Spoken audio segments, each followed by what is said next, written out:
Il était une fois, au milieu de l'hiver, une jeune reine qui cousait assise à sa fenêtre.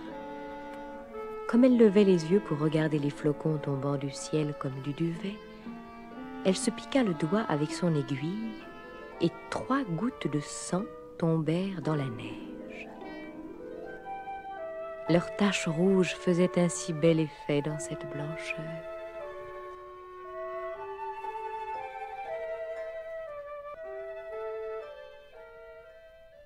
Oh, je voudrais avoir un enfant blanc comme la neige, rouge comme le sang et noir comme l'ébène qui encadre cette fenêtre. Peu de temps après, elle eut une petite fille dont le teint était blanc comme la neige, rouge comme le sang et les cheveux noirs comme l'ébène. On l'appela Blanche-Neige. Et puis, quand l'enfant fut né, la jeune reine mourut.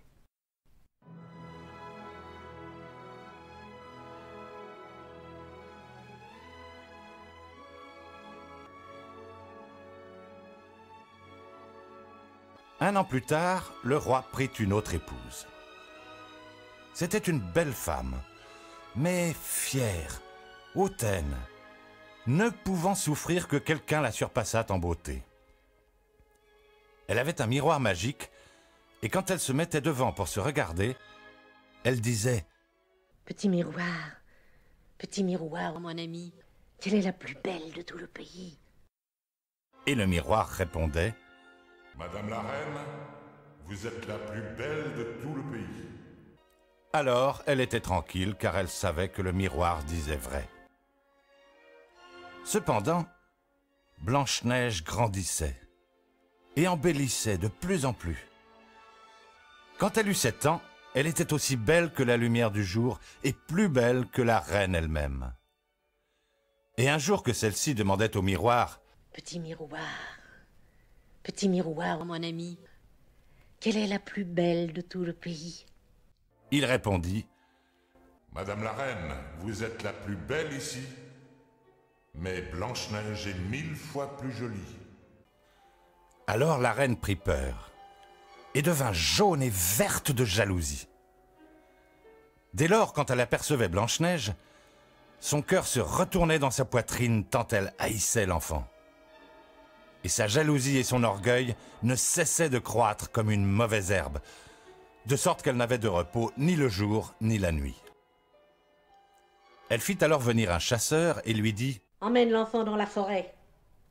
Je ne veux plus la voir. Tu la tueras.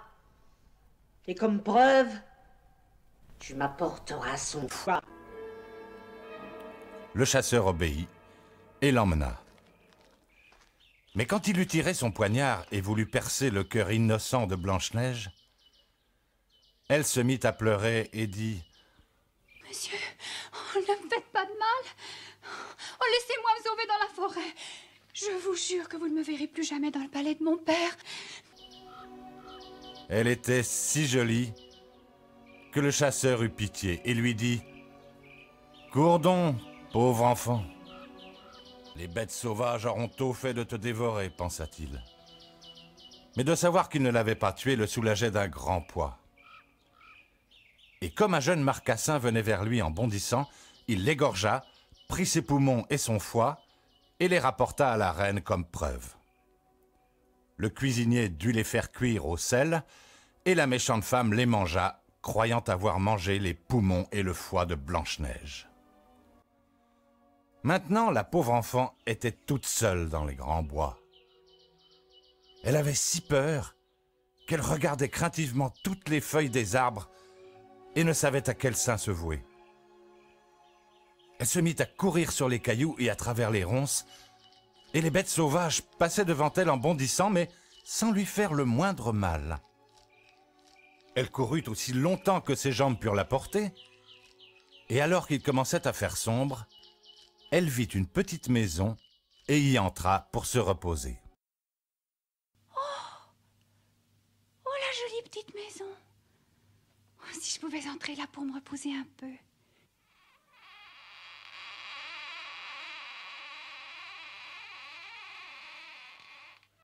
Oh, oh, qu'il fait bon ici.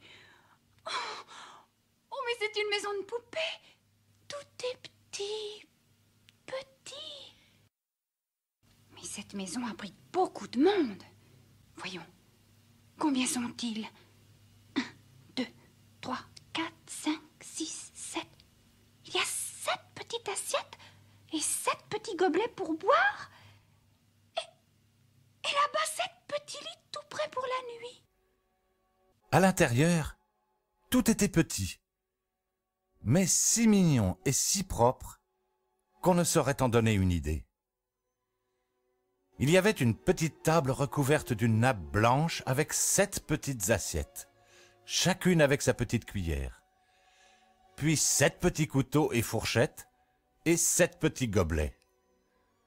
7 petits lits étaient placés l'un à côté de l'autre contre le mur et ils étaient recouverts de drap blanc. Blanche-Neige, qui avait faim et soif, mangea un peu de légumes et de pain dans chaque petite assiette et but une goutte de vin dans chaque petit gobelet car elle ne voulait pas tout prendre au même. Ensuite, elle était tellement fatiguée qu'elle se coucha dans un petit lit. Mais aucun ne lui allait. Le premier était trop long, le second trop court, un autre trop large. Enfin, le 7e fut à sa taille, elle y resta, fit sa prière du soir et s'endormit.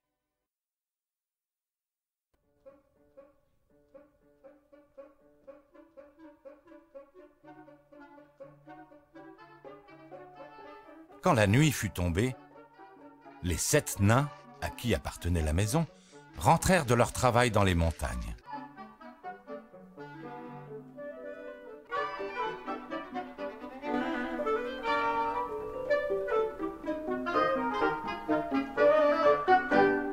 Ils allumèrent leurs 7 petites bougies, et dès qu'il fit clair dans la maison, ils virent qu'il était venu quelqu'un, car tout n'était plus dans l'ordre où ils l'avaient laissé. Le premier dit « Qui s'est assis sur ma petite chaise ?» Le second « Qui a mangé dans ma petite assiette ?» Le troisième « Qui a pris de mon petit pain ?» Le quatrième « Qui a mangé de mes légumes ?» Le cinquième « Qui a piqué avec ma petite fourchette ?» Le sixième « Qui a coupé avec mon petit couteau ?» Le septième « Qui a bu dans mon petit gobelet ?» Puis le premier regarda autour de lui, vit un creux dans son lit et s'écria « Qui a mis le pied dans mon petit lit ?»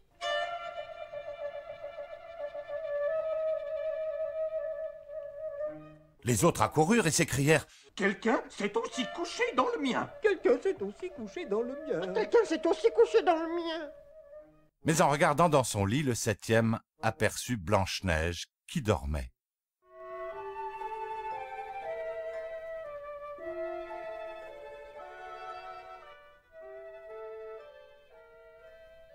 Alors il appela les autres qui se précipitèrent et poussèrent des cris de surprise. Ils allèrent chercher leurs 7 petites chandelles et éclairèrent Blanche-Neige. Mon Dieu! Oh, mon Dieu! Oh, mon Dieu! Mon Dieu! Oh, que cet enfant est belle! Et leur joie fut si grande qu'ils ne la réveillèrent pas, mais la laissèrent dormir dans son petit lit. Chut! Chut! Laissons-la dormir! Quant au 7e nain, il coucha 1 heure avec chacun de ses compagnons jusqu'à la fin de la nuit.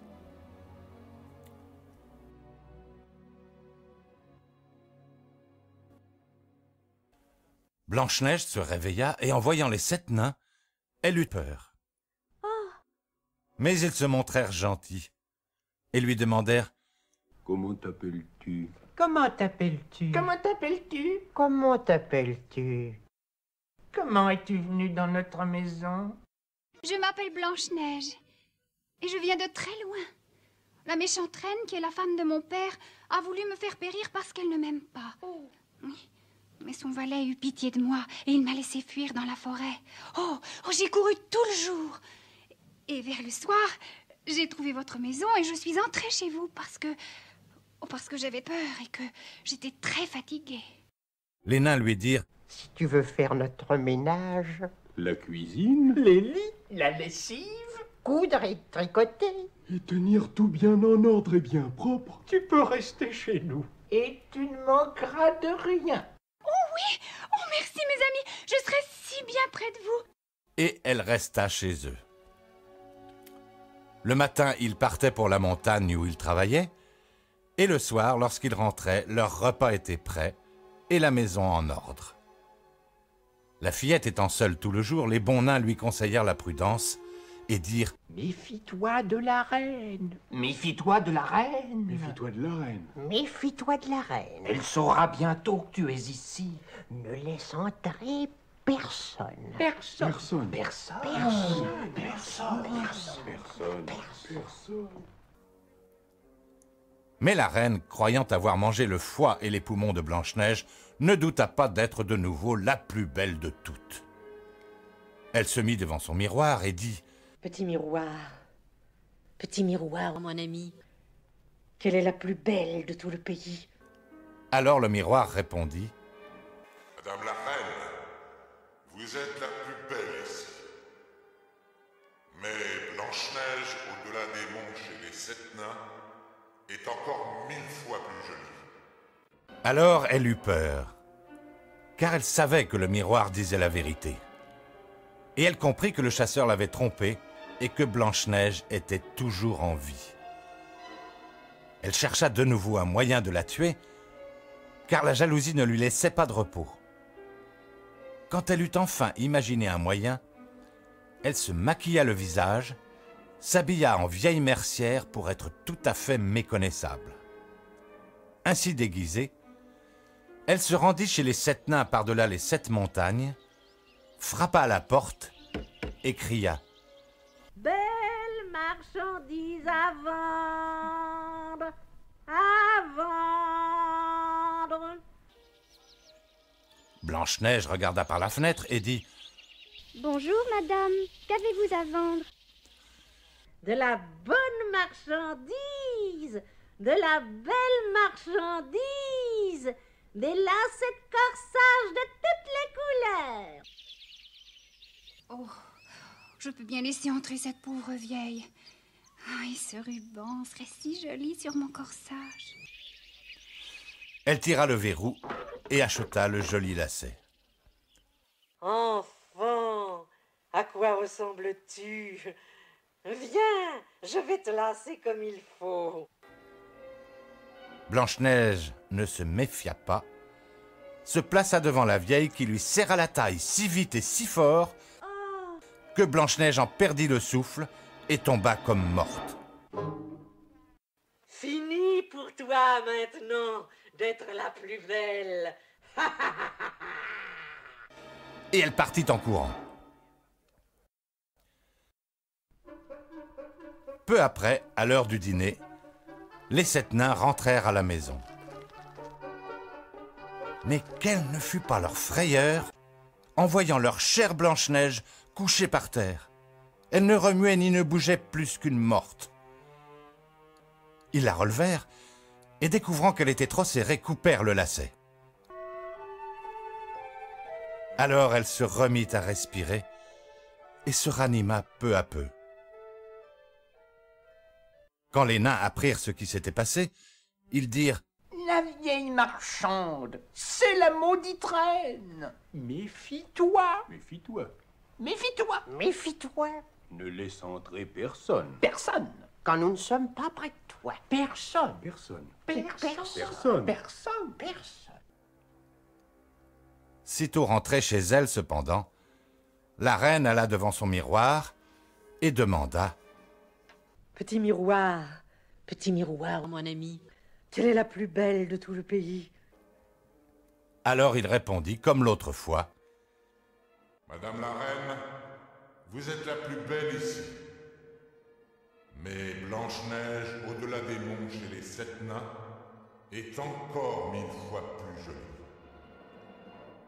En entendant ces mots, elle fut si effrayée que tout son sang reflua vers son cœur, car elle voyait bien qu'une fois encore, Blanche-Neige n'était pas morte. Oh, cette fois, j'inventerai bien quelque chose qui te perdra. Il faut que tu meurs. Et à l'aide de tours magiques qu'elle connaissait, elle fabriqua un peigne empoisonné. Puis elle se déguisa, prit la forme d'une autre vieille femme et se rendit chez les 7 nains par-delà les 7 montagnes, frappa à la porte et cria « Bonne marchandise à vendre, à vendre !» Blanche-Neige regarda dehors et dit « Passez votre chemin, je ne dois laisser entrer personne. » « Tu peux au moins regarder !» dit la vieille. Et elle sortit le peigne empoisonné. Il plut tellement à l'enfant qu'elle se laissa tenter et ouvrit la porte. Lorsqu'elles furent d'accord sur l'achat, la vieille lui dit « Maintenant, je vais te peigner comme il faut. » La pauvre Blanche-Neige, qui ne se méfiait de rien, laissa faire la vieille. Mais à peine celle-ci lui eut-elle mis le peigne dans les cheveux que le poison fit son effet et que la jeune fille tomba sans connaissance. Ah, maintenant, beauté suprême, c'est bien fini de toi. Et elle partit. Heureusement, les 7 nains rentrèrent chez eux quelques instants après.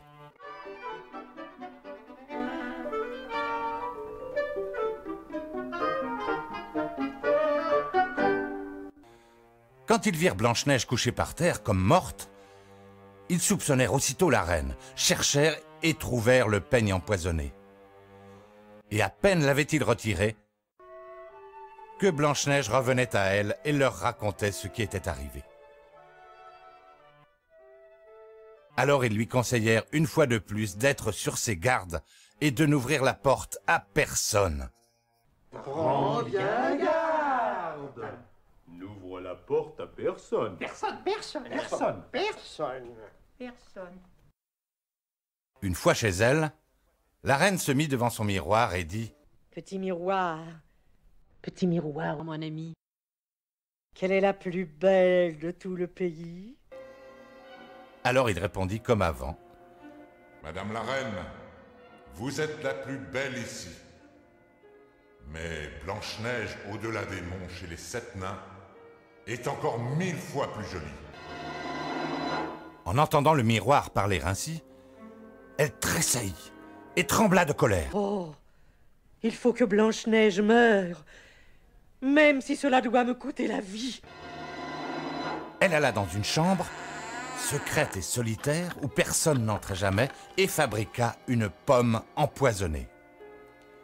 Extérieurement, elle était appétissante, avec une belle peau blanche et rouge, si bien qu'elle faisait envie à quiconque la voyait. Mais quiconque en mangeait, une bouchée, mourrait immédiatement.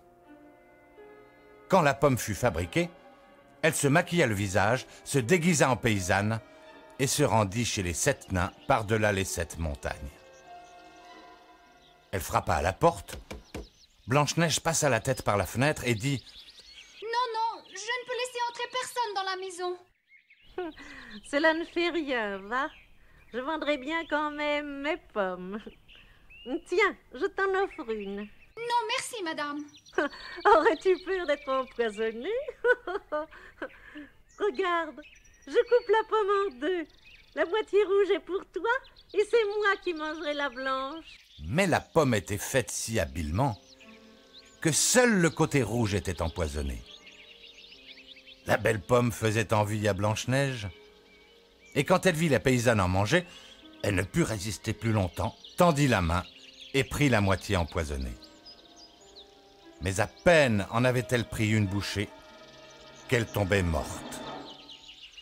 Alors la reine la contempla avec des regards affreux, rit à gorge déployée et dit « Blanche comme la neige, rouge comme le sang, noire comme l'ébène. Cette fois-ci, les nains ne pourront plus te réveiller. » Et comme une fois chez elle, elle interrogeait son miroir. « Petit miroir, Petit miroir, mon ami, quelle est la plus belle de tout le pays? Il répondit enfin: Madame la reine, vous êtes la plus belle du pays.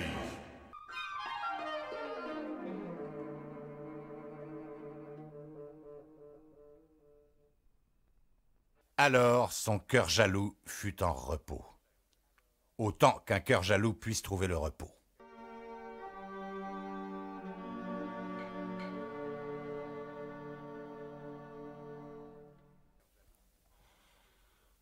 En rentrant chez eux le soir, les nains trouvèrent Blanche-Neige couchée par terre. Et pas un souffle ne sortait de sa bouche. Elle était morte.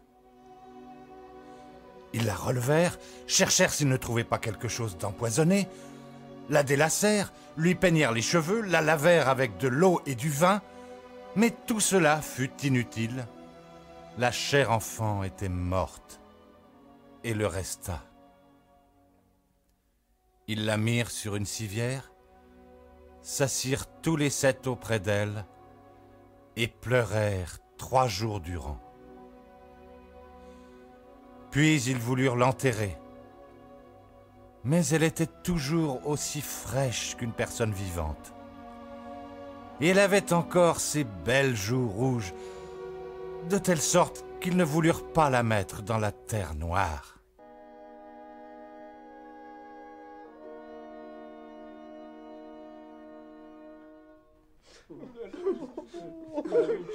Nous ne pouvons pas la descendre dans la terre, si noire. Si noir.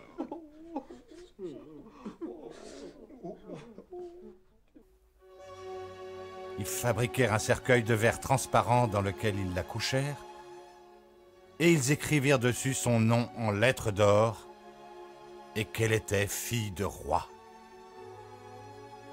Puis ils portèrent le cercueil sur la montagne, et l'un d'entre eux resta toujours auprès pour le garder.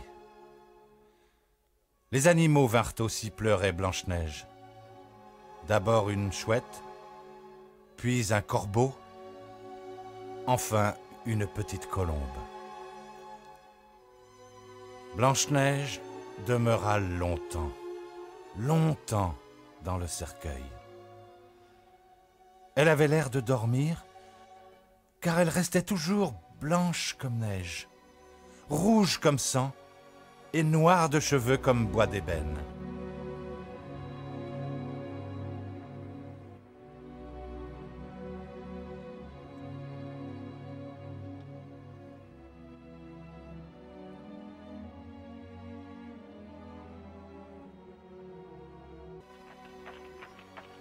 Un jour, un fils de roi traversa par hasard la forêt et alla à la maison des nains pour y passer la nuit. Sur la montagne, il vit le cercueil avec la jolie Blanche-Neige couchée dedans.